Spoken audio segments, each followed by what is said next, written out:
Nous allons parler maintenant de la Côte d'Ivoire. Le Parti démocratique de Côte d'Ivoire tenait ce lundi à Daoukro son 6e congrès extraordinaire, un congrès convoqué à la hâte pour entériner son divorce définitif avec le RHDP, la coalition réunie autour du RDR d'Alassane Ouattara dont il a claqué la porte. Le PDCI qui se met en ordre de marche pour 2020, même s'il en a peu été question à la tribune, sinon de manière allusive. Les contestations et les tensions autour de certains résultats électoraux étaient dans toutes les conversations ce lundi à Daoukro. Dans sa déclaration finale, le Congrès reprend les propos tenus la veille par le secrétaire exécutif et dénonce les manipulations frauduleuses et éhontées qui ont émaillé le scrutin. Chris Sega, à l'issue de ces élections régionales et municipales, c'est le RDR, enfin le RHDP qui s'en sort très bien. C'est vrai que le PDCI est la deuxième formation politique du pays, mais finalement, le PDCI est un peu affaibli. Affaibli, on ne saurait le dire, parce que depuis quelques années, il faut quand même se dire que le PDCI est en ménage avec le président de la République, le parti du président.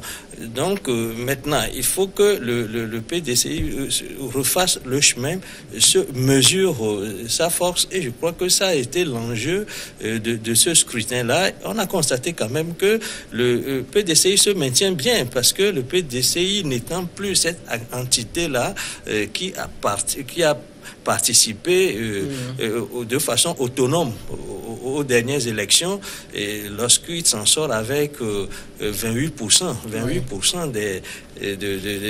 du vote, on peut quand même se dire que c'est un score honorable. Maintenant, il faut qu'on remobilise les troupes pour 2020. On ne peut pas dire que le PDCI est aussi affaibli que ça. Il se fait qu'il est maintenant la deuxième force politique du pays. Mais quand même, il faut faire remarquer que les partisans de Laurent Gbagbo n'ont pas participé, ont dénoncé cette élection-là, et que celui qui incarne une certaine partie de FPI est sorti complètement laminé.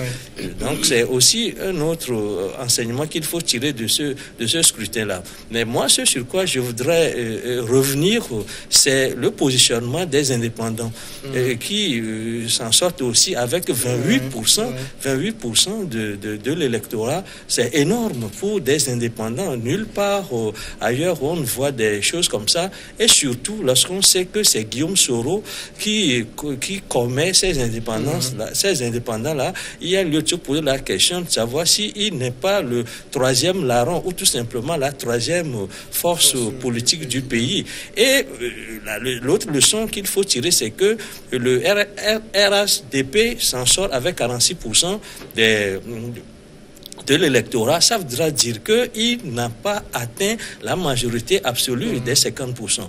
Et ce qui voudra dire que en 2020, il a forcément besoin de composer avec un autre parti pour assouvir son ambition de rester au pouvoir. Ça veut dire que les dés sont jetés. Il reste maintenant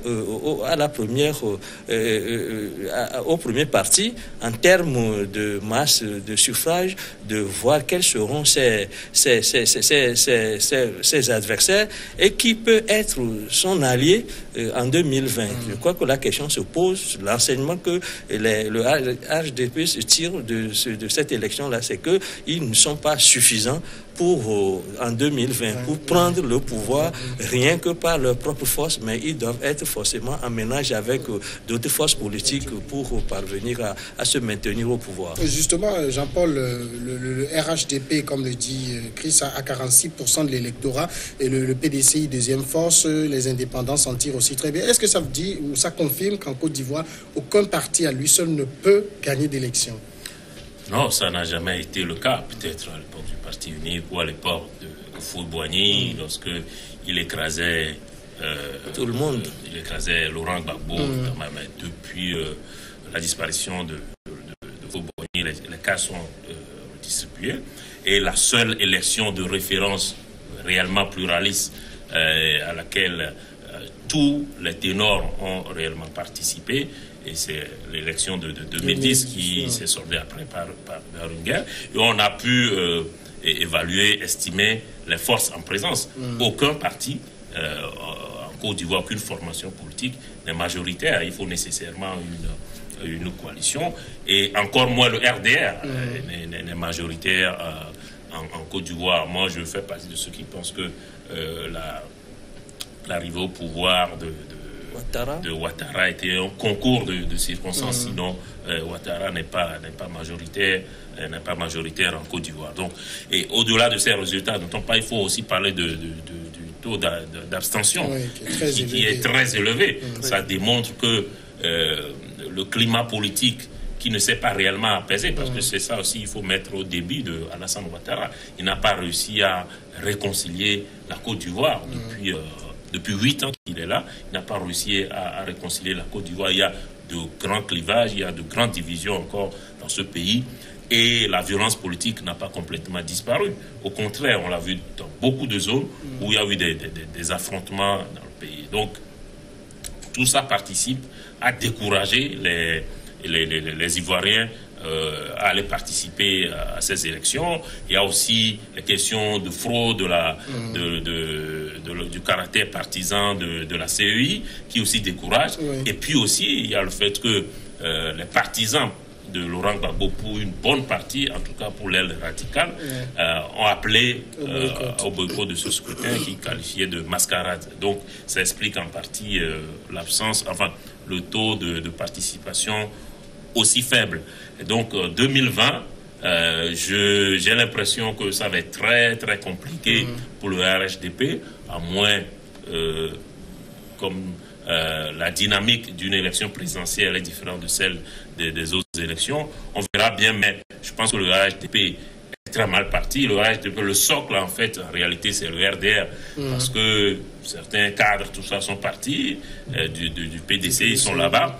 Mais je pense que l'essentiel des cadres et puis de l'électorat sont restés fidèles à Henri Konan Bédié. Donc, ils auront fort à faire en 2020 pour rempiler, surtout si le troisième larron, comme l'appelle Chris, se mêle à la danse et que, effectivement, le FPI appelait à soutenir un des candidats, ça peut faire basculer l'élection. Je pense que c'est le FPI qui sera faiseur de roi en 2020.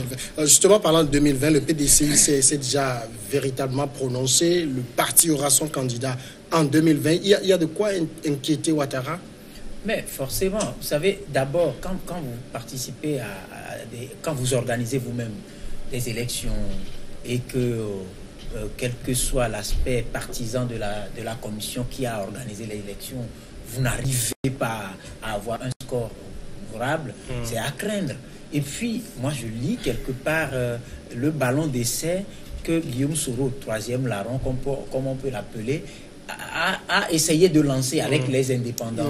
Et quand vous voyez un peu la proportion, vous comprenez que, attention, il peut avoir le vent en poupe et se dire, voilà, il peut avoir le vent en poupe et dire d'accord, ben, on va voir ce que ça va donner. Et quand vous prenez le taux d'abstention, j'avais dit dans un commentaire, lorsque Soro est allé à la haie retrouver Laurent Gbagbo, que les gens... Est-ce qu'il est allé? Parce qu'après, on a appris qu'il n'est pas allé.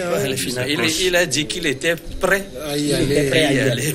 Et j'avais dit dans un commentaire que c'était le début des pourparlers dans la perspective de 2020. Et quand vous prenez aujourd'hui la position de Henri Konan Bédié, je ne vois pas celui-là, parce que sur certains nombres de promesses avant l'alliance, voilà, à un moment donné, vous avez compris que c'est lui-même qui a appelé Bagay, il dit bon, d'accord, là je me range de mon côté. Et donc, c'est Ouattara qui doit aujourd'hui craindre. C'est parce qu'il y a une redistribution de la carte en dehors de 2010, parce qu'à partir de 2010, oui, les gens ont cru en lui, mais il y a eu déception, parce que comme Jean-Paul l'a dit tout à l'heure, il n'a pas pu réconcilier les gens. C'est vrai que c'est à la dernière minute avec la libération en cascade des détenus politiques, avec et tout, mais ça n'a pas vraiment eu son effet.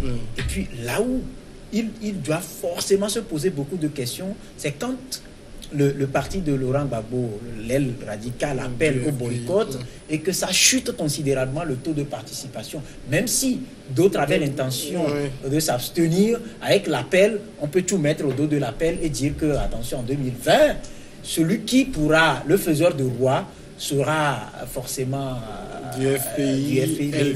Voilà. Donc, je crois qu'à partir de cet instant, c'est peut-être le jeu des alliances qui va commencer, des rapprochements, ainsi de suite et tout. Mais je vois très loin aussi une percée de Guillaume Soro. Quand vous connaissez l'homme, vous savez de quoi il est capable, vous savez comment... Puisqu'il faut se poser la question, quand est-ce qu'il a commencé? Parce que c'est... Depuis ses embrouilles avec Ouattara, quand on a commencé par emprisonner ses proches et tout, si vous prenez l'époque là jusqu'aux élections, ben, il n'a pas eu beaucoup de temps pour faire un travail et sortir les pillons des indépendants. Avec ça, s'il a pu atteindre ce pourcentage là, et imaginez, d'ici 2020, on a au moins encore un an et demi. Et tout est jouable quand même. Alors, le PDCI a clairement dit ses ambitions, je l'ai dit pour 2020. Est-ce que ça ne va pas aussi faire revenir Ouattara sur sa parole? C'est-à-dire, il avait dit qu'il partirait, il allait voir le président Bédié pour qu'il transmette le pouvoir à une nouvelle génération, mais la position du PDCI actuellement peut le faire volte face.